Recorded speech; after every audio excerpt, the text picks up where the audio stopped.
Hello, hello. How are you? Let me check my phone. Let's make sure that we are live. If you are here, you'll say hello. All right, let's make sure. Let's go to the Calculated Profit Pursuit page. Oh, there we are. Awesome. Hello, hello. Remember, guys, if you are joining me, I am streaming via StreamYard, which means you have to give StreamYard permission for me to see that you are here. So hop on, say hello. Hey, Katie, how are you? Awesome. Yay. Okay. So as you can tell, I am not in my studio, as I call it, recording today. My daughter is home for Christmas from college. Yay! And she actually occupies the area that I have been using for my lives. So I am in my home office today. You can see this is where I do all of my lovely work. And so this is where I am joining you. I have my AirPods in because it is Amazon delivery day. I don't know about you, but I am waiting on last minute Christmas gifts to come in. And I have puppies in the house, one of which is my grand pup. I'm sure you've seen on my Facebook page. And they love to bark every time somebody pulls into the yard. So I hope, fingers crossed, that we won't be disrupted and we can continue our lives. But anyway, as you jump on, if you will say hello to me, remember StreamYard makes you give them permission to say your name or to show your name. So if you don't give them permission and you just comment anything on this live, it's just going to come up as Facebook user and I won't know who you are. So do that. Katie says, glad to make the live. Me too, Katie. I'm so glad you're here. If you have any questions as we go, pop them in the comments, okay? Awesome. All right. So I will quickly introduce myself and then we're going to jump in to talking about all about some wonderful deadlines. So my name is Stephanie Manley. I am a proactive bookkeeper and profit strategist. That means I keep up with all the money stuff that comes in and out of your business so that you can grow and scale without all the worry and the overwhelm when it comes to your business finances. So I'm live every week here inside the Calculated Profit Pursuit Facebook group, along with my YouTube page, giving you some tips and strategies to help you with your small business finances. So going to jump right in here. Today, we are going to talk about deadlines. So we are talking about January deadlines. We're going to talk about some December deadlines. But I want to take it back a minute and I want to ask you, do you feel like your books are a year behind? Because I hear that a lot. Like I hear from entrepreneurs that come to me and say, where on earth did 2021 go? Like we're almost to 2022 and I haven't even looked at where I'm at financially in my business. Like I know I have money in the bank, but I have no clue how much I really made. I have no clue where I spent it. I don't know where my profit is. I don't know where to begin. And I'm hearing that a lot. And I hear that year after year when we're coming to the end of a year because we're thinking about our taxes, right? That's the next phase after you close out a year is tax time. So we start thinking about that and that creates overwhelm, it creates stress. And so I'm going to give you some pointers today to kind of eliminate that. Let's get 2021 tackled, let's get it handled, and then you can start worrying about 2022 as well and stay proactive with it instead of always being in a reactive state. So I want you to get into that proactive mindset as well. All right. So let's just kind of jump in here. I'm going to give you some deadlines on some things. And I call them January deadlines, but I'm also going to give you a few things I want you to do between now and the end of the year. Now, I want you to spend some time with your family, really enjoy the magical Christmas season that we have. But I also want you to keep in mind what's going on in your business so that you don't miss out on anything major. All right. So let's jump in here. The first thing I want you to do is I want you to close out your 2021 bookkeeping. And I say this a lot, and close out is probably an accounting jargon term. So I want to break it down for you so that you know what I'm talking about. So again, if you're joining me, if you'll say hello, and if you're catching this as a replay, hashtag replay as well, so I can connect with you afterwards. So when you're closing out your 2021 bookkeeping, what I mean by that is if you have not looked at your bookkeeping all of 2021, or maybe you've looked at it, but you haven't completed it, I need you to sit down, grab those bank statements, open up that accounting software, whether it be QuickBooks Online, whether it be QuickBooks Desktop, whether you're using my calculated tax planner, you need some type of system to keep up with your business books, right? So pull out those bank statements, and I want you to start recording your income and recording your expenses, whether it be in QuickBooks, whether it be in the planner. And I'm really curious for you guys who are listening, tell me, what do you use to keep up with your business finances? What do you use? And take it a step further and not only tell me what are you using, but how's it working for you? Like if you're using QuickBooks Online, how's it working? Like, is it difficult to understand? If you're using my planner, like how is that for you? How is that working out? I want to know so that I can help you, because I want you to know your numbers. Knowing your numbers will help you to grow your business, okay? And it will eliminate so much overwhelm and stress too, as well as you go.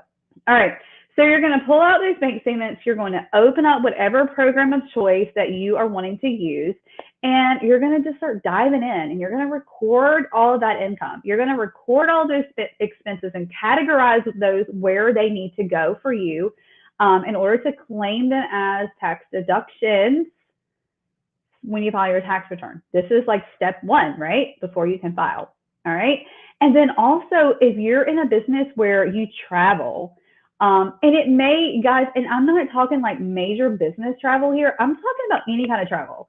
I still go to the post office. I check my mail. I have a couple of clients who still pay me with a check sometimes, and I have to take those to the bank. I have to go pick up office supplies from time to time. Like, that's mileage. That is what I'm using for my business, and I need to keep up with that. So mileage tracker is another thing that I need you to be doing for the year. Now, we're all about apps, or I'm all about apps. I don't like old school ways of doing anything, right? I don't like receipts in a shoebox anymore. Those days are gone. I've been there. I've done that with clients. Those days are gone. Use technology to its fullest potential, and it will help you so much, right? So when we're talking about mileage apps, Mile IQ is like my favorite go-to for that. So you can download that on your smartphone. It will automatically track everywhere that you're going, and you can actually decide whether it's personal mileage or business mileage. And after a while, it starts learning your habits, and it will go ahead and learn like what things are. Okay, so download that, get ready for that as well. All right, so let me check the comments. Any questions?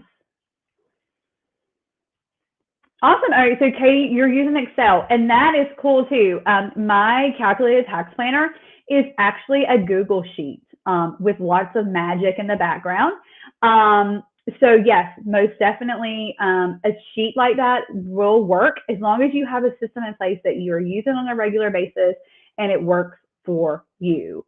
I do longer drives in a different car. Okay, very interesting. And that's okay too. So if you're using like a Mile IQ thing, it will actually, you can actually dictate what vehicle you're using when you do that mileage. So it'll track that for you if that helps you as well. Or you can just put that in an Excel sheet too. Like you can have another tab. Gotcha. Completely understand. So you can actually use the two vehicles on that. Yes, awesome. All right. So close out your 2021 bookkeeping. That's going to be the first thing that I need you to do. All right. So for the employers that are in this group, and an employer means that you have people on payroll, right? You're paying people by the hour and you're deducting taxes from their paycheck. So that means you are an employer. We're going to talk about freelancers and things like that in a minute, but to begin with, we're going to talk about employer deadlines. And I'm pulling all of my notes out because there's so many deadlines, guys. It's crazy. All right. So the first thing for employers, everybody knows, is W-2s, right? So you paid your employees all year long, and they want their W-2s in order to file their income taxes. All right.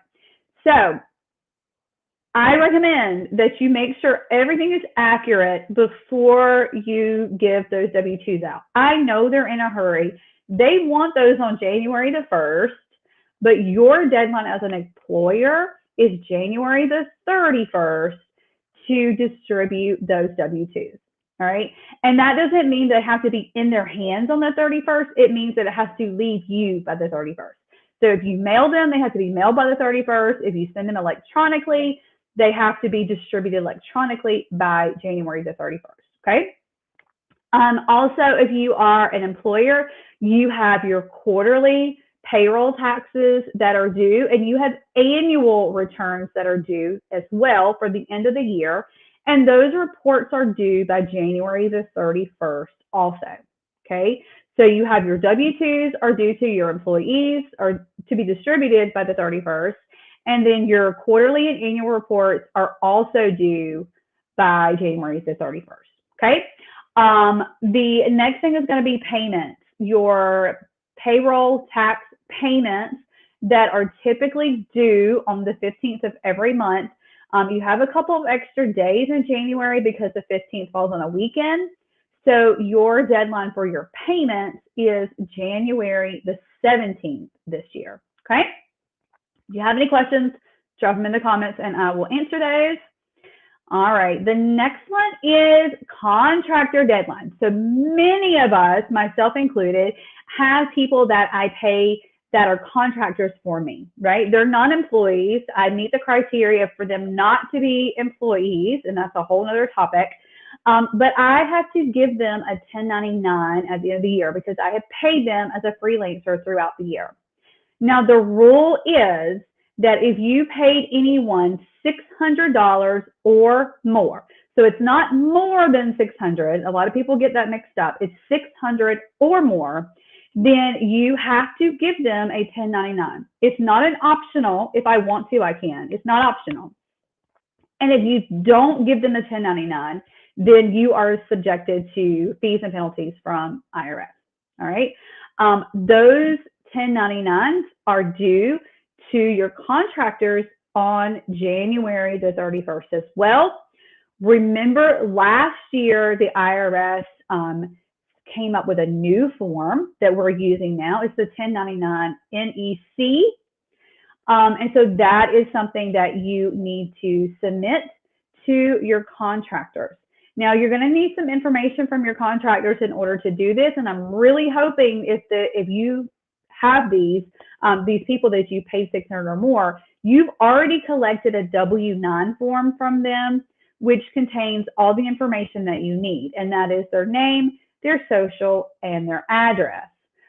If they're in business for themselves, then they may also have the federal ID number, and you can send that as well.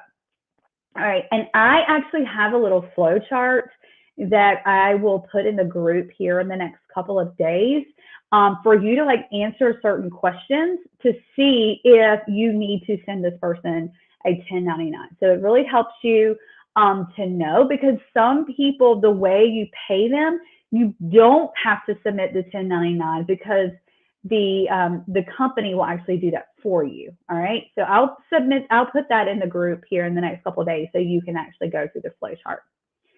Awesome. All right. No questions. I'm going to check. Nope. No questions. All right. So let's move along. Income tax deadlines. We have some of those coming up too, believe it or not. And the first one of those is going to be your estimated tax payments. So what is the rule for estimated payments? Well, the rule is if you're making money in your business and you owe taxes, then you have to pay estimated tax payments. It's not optional. And when I say it's not optional, I mean, yes, you have an option. I mean, we all have choices, right?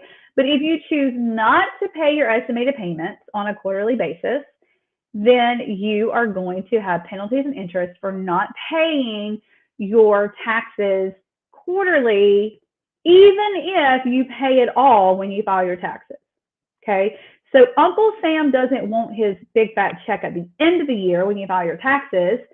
He wants it on a quarterly basis. Just like if you're an employee, your employer pays your taxes in on a monthly or quarterly basis. Same difference when you're self-employed, right? All right. So your estimated tax payment is going to be due on January the 17th. Remember, the 15th falls on a weekend, so you have for the 17th. All right. And that's for the last few months of the year. Now, if you're using my calculated tax planner, you know that it automatically calculates your percentage of tax and tells you how much you need to pay. So if you're using that planner, hop on over to that yearly tab and scroll to the bottom, and you will see your fourth quarter payment already computed for you after you complete the December information in the planner. So once you go into the planner, you do everything for December, the whole year is complete, go to the yearly tab, scroll to the bottom, and look at fourth quarter estimates. And that is the amount of money that you need to pay Uncle Sam at the end of the year, which means on January 17th, or by January 17th. Okay? Any questions on that? Nope. Okay. So I'm going to check my notes. Let's make sure that I have everything that we talked about. And I do believe that I have. Absolutely. And I don't have any comments. Okay, cool. All right. So guys, next week is Christmas, my favorite holiday, right? It so happens that my birthday is Christmas Eve, so I just get a double whammy, right? Double excitement, double fun. So we will not be live in the group next Thursday. We're going to take, actually we are taking the week off is actually what we're doing here in my company. And I hope that you guys take some time off too. Really enjoy family, spend some time with each other, with your friends, and just relax. Do some relaxation because 2022 is going to be here before we know it. And then everything starts gearing back up, right? We start talking about goals and what are we going to do in the next year, the next quarter. So spend some time and really, I want you to reflect on 2021 over the next couple of weeks. Think about what's worked and what hasn't worked. Spend time working on your business. If you have to work, if you're like me and you're just driven that way, I want you to work on your business instead of in your business. Okay. That means planning, brainstorming, those types of things, because that will help you so much in your business. It'll clear your mind. It'll really get you focused and ready before 2022 gets here. Okay. I'd also like to mention to you guys that if you're not already aware of this and you're not able to catch these labs, we do have a blog now on the Calculated Profits website, which is just calculatedprofits.com. And you can just read what we're talking about on our labs. So the blogs post on Thursdays as well, just like our meetings here, that we're here every Thursday at 1, with exception of next Thursday because we're going to be off. But thank you again for joining me. I will see you again on the following Thursday. So I believe that is the 30th. I'm checking my phone because I'm not really good with, yep, it is the 30th. So I will see you guys one more time in 2021 live. So I hope you're joining here. Have a very Merry Christmas, and I will see you guys next week. Thanks so much for joining me. See you soon. Bye, guys.